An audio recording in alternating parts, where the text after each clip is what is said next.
პარლამენტში სასურსათო პროდუქციის მედიკამენტებისა და საწვავის ფასწარმოქმნის სტრუქტურის შემსწავლელმა დროებით კომისიამ სამთვიანი მუშაობის შემდეგ დასკვნა წარადგინა, რომლის მიხედვით მაღალი ფასების მიზეზად პროცესების არაეფექტურობა დასახელდა. უფრო კონკრეტულად ფასების კომისიამ მიიჩნია, რომ მიმწოდებელსა და ქსელებს შორის კომერციული ურთიერთობა გაუგებარია. გაყიდულ პროდუქტზე ქსელი გადახდა საგვიანებს, რაც დისტრიბუტორსა თუ მწარმოებლებს დამატებით ხარჯებს უქმნის. ასევე მწარმოებლებს და დისტრიბუტორებს არ აქვთ ცდომა ნაშთებზე, რაც პროცესის სწორად მართვის შესაძლებლობას არ იძლევა. დასკვნის მიხედვით ეს ფაქტორები ერთობლივად ქმნის ფასის ფორმირების სისტემურ გარემოს და სტრუქტურული ცვლილებების გარეშე ფასების შემცირების შესაძლებლობას ზღუდავს. ძირითადი პრობლემა არა გადაჭარბებულ მოგებებშია, არამედ პრობლემა არის არაეფექტურ საოპერაციო ხარჯებში.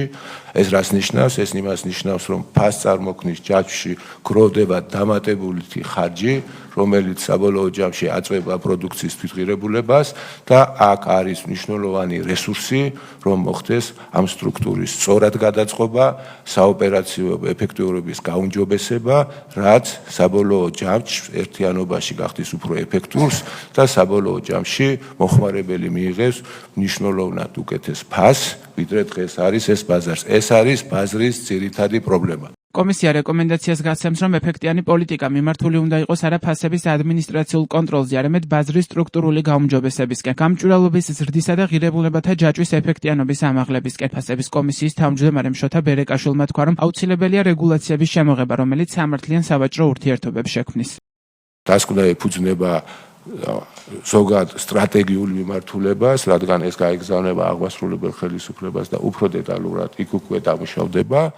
გრძელვადიანი სტრატეგია მოიცავს ლოგისტიკური ჯაჭვის შემცირებას, როგორც გითხარით, და დამოკლებას და ასევე ადგილობრივი წარმოების ხელშეწყობას და კერძო ეტიკეტის მიმართულების განვითარებას და მოკლევადიანი კიდევ ეს არის 4 ქვეყნის გამოცდილება აღებული და თუკი აღმასრულებელი ხელისუფლება ჩათვლის საჭიროდ, აქედან ჩვენი რეკომენდაცია უფრო რბილი ჩარევა, ვიდრე აგრესიული ჩარევა და ფასების ადმინისტრირება, რადგან ეს შექმნის უფრო მეტ პრობლემებს, ვიდრე სიკეთეებს. დროებითი კომისიის დასკვნას მხარი არ დაუჭირეს პარტიამ გახარია საქართველოსთვის და ქართული ოცნებისგან გამოყოფილმა ხალხის ძალამ. გახარია საქართველოსთვის წევრი შალვა კერესელიძის თქმით, ფასების შესამცირებლად ჯანსაღი კონკურენციაა საჭირო, რაც მისი განმარტებით კორუფციის მოსპობის გარეშე ვერ მოხერხდება. მაშინ, როდესაც არის ვამბობთ, რომ არის კონკურენცია, საქართველოში საკმაოდ კარგი და საშუალოზე მაღალი და ამ დროს მეორე მხრივ ხდება ესეთი რამ, რომ ეს გაერთიანებული სასურსათო ქსელები სხვადასხვა ფორმებით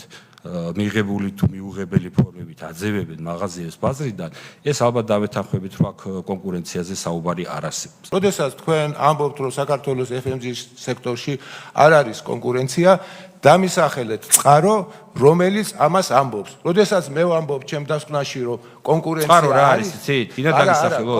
ყველაზე სანდო წყარო რა არის, იცი? ყველაზე სანდო წყარო მაშინ ბატონიშო, ეს არის რეალობა და ფაქტი. რაც არ არის არგუმენტი. თქვენ უარყოფთ იმას, რომ თქვენი რეალობა ყველამ შეიძლება სხვადასხვანაირად პროფესიონალები დავათავრებინეთ. თქვენ თუ გჯერათ, რომ ეს დოკუმენტი, ამ დოკუმენტის რეალიზების შემდეგ საქართველოში სამოხმარებლო ბაზარზე ფასები გაიაფთება, მე მაგალითად მაგის არ მჯერა რა. მაგის არ მჯერა და თქვენ თუ გჯერათ ძალიან კარგი, მაგრამ რატომღაც ეჭვმებარება რომ გჯეროდეთ და ნახოთ ამ დოკუმენტის რეალიზებას რომ მოახდენთ თქვენ მაისის თვიდან როგორ დაიწყებს საქართველოს სამოხმარებლო ბაზარზე ფასების კლება როგორც სამედიცინო მიმართულებით, ასევე სასურსათო მიმართულებით. საქართველოში თუ გვინდა რომ ფასებმა დაიწყოს კლება, ამისთვის საჭიროა ჯანსაღი კონკურენცია. ჯანსაღი კონკურენცია თუ გვინდა შეიქმნას, ვერ შეიქმნება ვერცეთ შემთხვევაში, თუ არ მოისპო ნეპოტიზმი, არ მოისპო ლობირება, არ მოისპო კორუფცია. სხვა შემთხვევაში ეს კომპანიები ამდენს ვერც გაბედავდნენ, ვერც მიაღწევდნენ და არც ჩაიდენდნენ ესეთ არასწორ ქმედებებს და ნაბიჯებს, რასაც ისინი დღეს აკეთებენ და ამას რეალურად მხარს უჭერთ და ზოგიერთი მფარველო თქვენზე არა მაქვს საუბარი რა, თორე ამდენ ხანს ესე ვერ გაგანვითარდებოდნენ ესენი. ხალხის ძალის ლიდერმა დიმიტრი ხუნდაძემ კი განმარტა, რომ დოკუმენტი გვიან მიეწოდათ და მისი სრულფასოვნად გაცნობა ვერ მოასწრეს. დოკუმენტზე ხმე რომ შორს არ წავიდე, რატომ გვიჭირს მხარდაჭერა? ამ მცირე დროის გამო ჩვენ ვერ შევძელით ეს სრულფასოვნად აგვეთვისებინა ერთ საღამოში ამის საკითხვა, ეს არ არის მხატვრული ლიტერატურა და საკმაოდ ისეთი რთული დოკუმენტია და ჭირდება ამას ჩაღრმავება.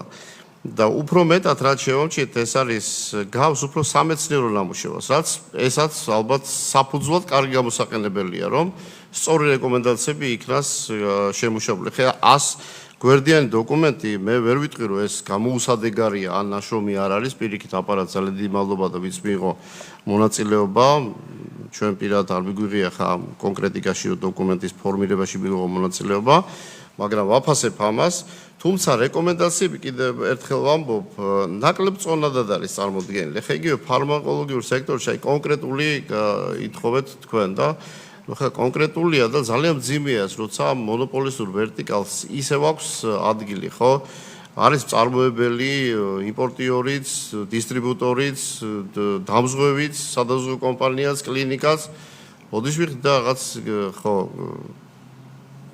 დამგზავრებები როგორ რჩება ხა ვერტიკალში ყოველს ჯვარი წერია მაგრამ კარგი დოკუმენტია მაგრამ მინიმუმ ჭირდება ამას დრო რომ გავეცნოთ და ასევე აუცილებლად საჭიროა უფრო მეტი კონკრეტული რეკომენდაციებიც გაცემული. ფასების შემსწავლელი დროებითი კომისიის დასკვნას აკრიტიკებენ ოპოზიციაში. ეროვნული ბანკის ყოფილი პრეზიდენტის რომან გოცირიძის თქმით, კომისიის შექმნის მთავარი მიზანი ხელისუფლებასა და მათთან დაკავშირებული ბიზნესმენების გამართლება იყო, რომ მათ თითქოს ფასების ზრდასთან არანაირი კავშირი არ აქვთ. ლელო ძლიერის საქართველოს აღმასრულებელი მდივანი თაზო დათონაშვილი კი ამბობს, რომ კობახიძის ავანტიურამ კრახი განიცადა.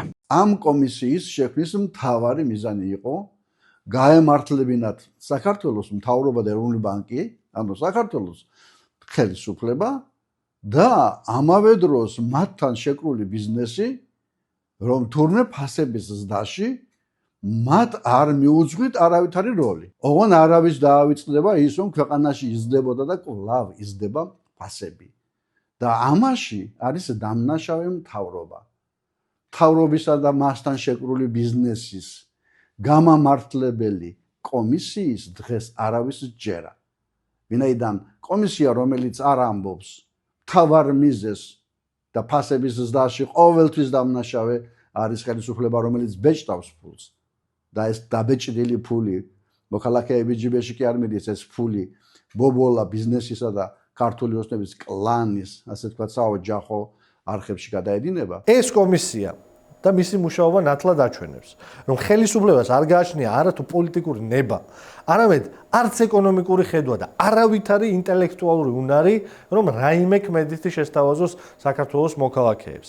ამ კომისიის დასკვნამ კიდევ ერთხელ დაადასტურა ის, რასაც ვამბობდი დასაწყისშივე ამ კომისიის მუშაობის, რომ ქვეყანაში, სადაც ყველა ძირითადი სასურსათო პროდუქტის 80%-ის იმპორტზე ვარ დამოკიდებული, ქვეყანაში, სადაც ადგილობრივი წარმოება ფაქტიურად არ არსებობს და ხელისშემშლელი ფაქტორები აქვს, ასეთ ქვეყანაში ფასების კონტროლზე რაიმე ზეგავლენა კონდეს ხელისუფლებებს გარდა საკითხსახალო ტურისტის შემცირებისა, იყო აბსოლუტური ნონსენსი, მტკნარი სიცრუე და საქართველოს მოქალაქეების შეურაცხყოფა უბრალოდ. პოლიტიკური პასუხისმგებლობა აი ამ სიმახინჯეზე თავიდან ბოლომდე ეკისრება საქართველოს პრემიერ-მინისტრად წოდებულ ირაკლი კობახიძეს. ერთხელ მაინც გამოიჩინოს პოლიტიკური ვაჟკაცობა და თქვას, რომ მისმა ამ ავანტურამ განიცადა სრული კრახი. 2025 წლის 24 დეკემბერს ირაკლი კობახიძემ სამომხმარებლო ფასებთან დაკავშირებით ვიდეო მიმართვა გაავრცელა. კობახიძე ამბობდა, რომ საქართველოში ფასები იმაზე მაღალია, ვიდრე ევროპის ქვეყნებში, თუმცა ამ განცხადებიდან 4 თვის თავზე პროსახელისუფლებო მედია საპირისპიროს ამტკიცებს და აცხადებს, რომ ევროპის ქვეყნებთან შედარებით საქართველოში პროდუქტი უფრო იაფია. კობახიძის განცხადების შემდეგ პარლამენტმა სასურსათო პროდუქციის, მედიკამენტებისა და საწვავის ფასწარმოქმნის სტრუქტურის შემსწავლელი დროებითი კომისია შექმნა. ის 14 წევრისგან დაკომპლექტდა, საიდანაც ოცნება 7. კახარია საქართველოსთვის 3, ხალხის ძალას 3 და ევროპელ სოციალისტებს 1 დეპუტატი ჰყავდათ.